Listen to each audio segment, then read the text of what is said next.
करताना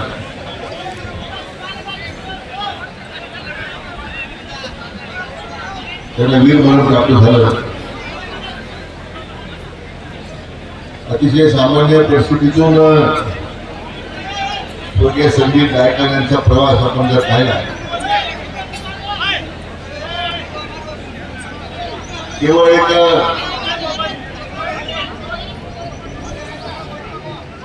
देशाप्रती असणारी श्रद्धा,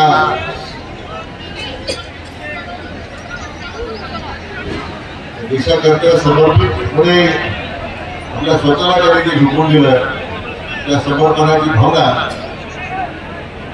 या एकच भावनेतून त्यांनी भारतीय लष्करामध्ये सामील झाले। तर आता सांगत होती मंडळी, गेल्या आठवड्यातच तो गावात येऊन गेले, परंतु आपल्या सर्वांना अभिमान वाटावा, त्या बाजूला दुःखही आहे, सर्वांना झालेला आहे, आणि दुसऱ्या बाजूला अभिमान वाटावा अशी घटना आहे। आपल्या देशाच्या रक्षणाच्या साठी आपल्या प्राणाची बाजी लावून अत्याचाराचा खटमा झाला, परंतु दुर्दैवाने त्यामध्ये स्वर्गीय संदीप गायकवाडांचा त्या ठिकाणी मृत्यू झाला। त्यांच्या पश्चात त्यांचे वडील, आई, त्यांची पत्नी, 1.5 वर्षाचा मुलगा आहे,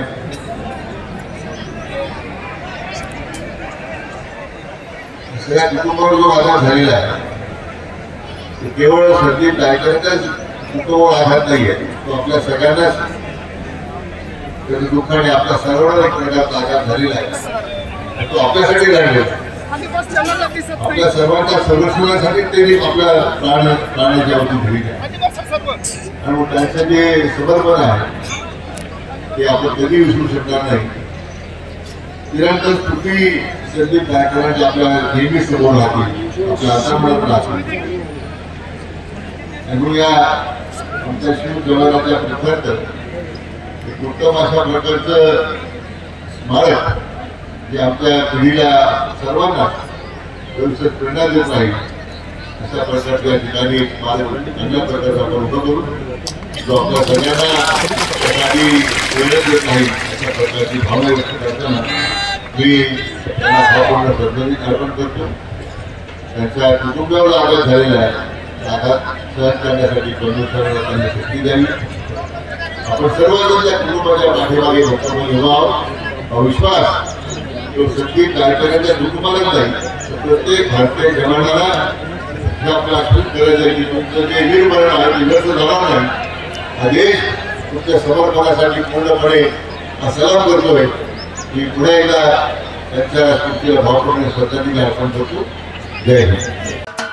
महाराष्ट्राचे सर्वमान्य दैनिक समर्थ गावकरी अहमदनगर, पुणे, नाशिक, जळगाव, धुळे, नंदुरबार, सोलापूर, कोल्हापूर, सांगली, सातारा, मुंबई, ठाणे, पालघर, रत्नागिरी, रायगड, सिंधुदुर्ग, नांदेड, उस्मानाबाद, बीड, औरंगाबाद, नागपूर, गडचिरोली, भंडारा, गोंदिया, अकोला, यवतमाळ, बुलढाणा येथून एकाच वेळी प्रसिद्ध होणारे एकमेव दैनिक, सर्वसामान्य जनतेचे खुले व्यासपीठ।